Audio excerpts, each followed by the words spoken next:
What is going on, everybody? My name is Japes, and welcome to episode number 98 of my Path to Power. We're still rolling along with this 4-1-2-1-2 side with the German midfield, with two Portuguese defenders, two Brazilian defenders, and the Senegalese attack force. Quite a nice little hybrid, if I do say so myself. Come into this first match, and I said, I know exactly how this match is going to go, but we're in the 4th minute here as when this move starts off, and I gotta say, I'm gonna talk about Marco Reus here to begin with. I absolutely hated his card when I used him before as a striker. Absolutely, never ever wanted to play with him again. He was one of those cards I was like, I don't understand the fuss. He's just not that good. In the attacking mid position, Marco Reus is exceptionally strong. In the center forward position, I believe he would be even better because of his high shooting and finishing rating. But Papi Cisse, wonderful little half volley there off of his left foot. He is a brilliant attacker, the former Freiburg man, and I've got quite a quite a German feel to this, or quite a Bundesliga feel to this side. Obviously, we've got the 4 Bundesliga midfielders, but both Ba and Cisse are former Bundesliga players, as is Lucio. So we're missing out on Pepe Coentrão, who was a target for Bayern Munich for a long time. And Maicon, I don't believe, has ever played in the German Bundesliga. However, we also have Iker Casillas in net, who most definitely has not played in the Bundesliga. And Casillas is one of those, again, a conundrum is I guess my word of the week. One of my favorite words to say, I suppose. But Casillas on this game, he stands, I think he's only 6 foot or 6'1", but for the stats that he has, he gets beaten on shots that I just don't believe he needs to get beaten on. He's not that strong against finesse shots. He's not exceptionally strong rushing out and blocking shots. He gets beat on crosses. So I really don't understand. For 30,000 coins, there are a lot of informed keepers that are better than he is. He's one of those players that I just want to be good because he's an exceptionally good goalkeeper as the world, as world rankings. And, in the Euro, you saw what makes him a good goalkeeper, in my opinion, is his concentration level and his reaction ability. Now, when I say concentration level, what I'm referring to is his ability, and this comes into a huge play when he's playing with Spain, because Spain will knock around the ball, and Barca will do the same, or Real, will do the same thing to some extent, but not the same amount as Spain. Spain will knock around the ball, keep possession, and for a goalkeeper, that takes you out of the game. You tend to watch the game and get more of a spectator feel.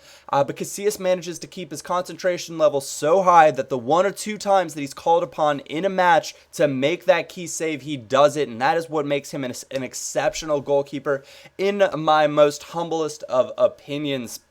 But we're doing this game's gotten out of hand at this point. 6-1 right now, and we're going to get another one. Nice little passing sequence between Ba and Reus, and Ba makes no mistake about it. In the 90th minute, crushing finish right by the goalkeeper to make this match 7-1, and I believe that is how this one ends, and it does. So he only managed to swoop 1 goal with Gabriel Agbanglahor. Which always makes me happy. Not seeing Agbanglahor use that often on the score sheet. Not seeing his name that much on the score sheet. But we're going into another match, and we're headed on into the final match, which is not a bad thing for that matter. So away we go on into this final. And this guy has a 4-3-2-1, not a bad team. He was a decent player, but I felt like I was playing a pretty strong match against him. Cisse gonna release Arjen Robben here, who's got the pace, gonna burn down the sideline and lay it back across for a nice little easy finish there in the 4th minute, giving us the lead, which is exactly where you want to be in the final. If you can get that early goal on FIFA, even if you consider yourself to be a skiller and you're going for skill goals, you have to go for that early goal. And the main reason that you want to go for that early goal is because it's going to open up all the opportunities in the world for you to use skills.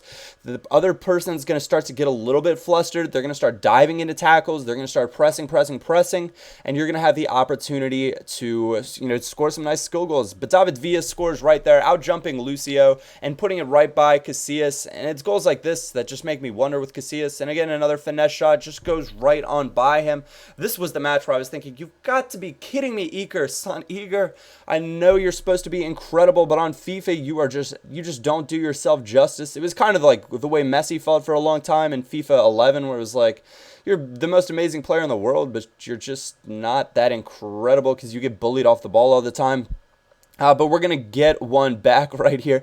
Little cheeky chip at the end of it there in the 64th minute to bring us back into the lead.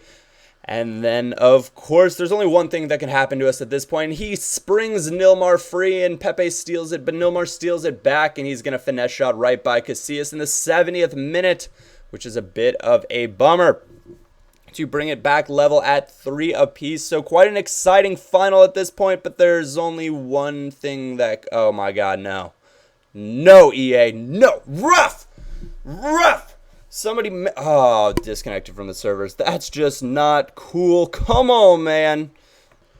But sometimes you just gotta face what the deck has given you, and which was bizarre. Going into that tournament there, I think I might have played a match, but I can't find it. I have no idea where it is.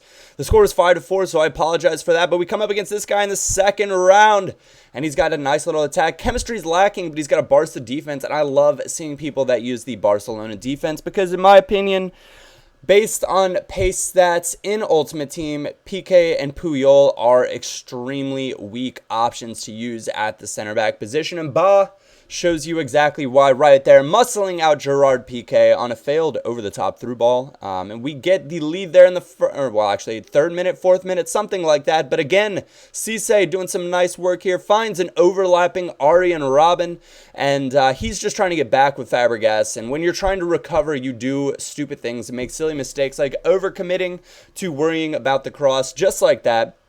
Arjen Robben, little body feint exit back to the top of the 18. Finesse shot. He has a brilliant shot on this game. I'm so glad that I picked him for this squad. I've kind of forgotten how strong he is and how strong his left foot is. 90 rated overall player. That puts him, is that right up there with Wayne Rooney? That's just crazy. And he goes for less than 100,000 coins right now. So if you have not tried out Arjen Robben on FUT 12, go ahead and give him a shot, especially with the end or the countdown to FIFA 13 commencing with everybody over at Gamescom. Nice. That's a brilliant pass from Arjen Robben. Drops right into Papi Cisse. He's going to make no mistake about it.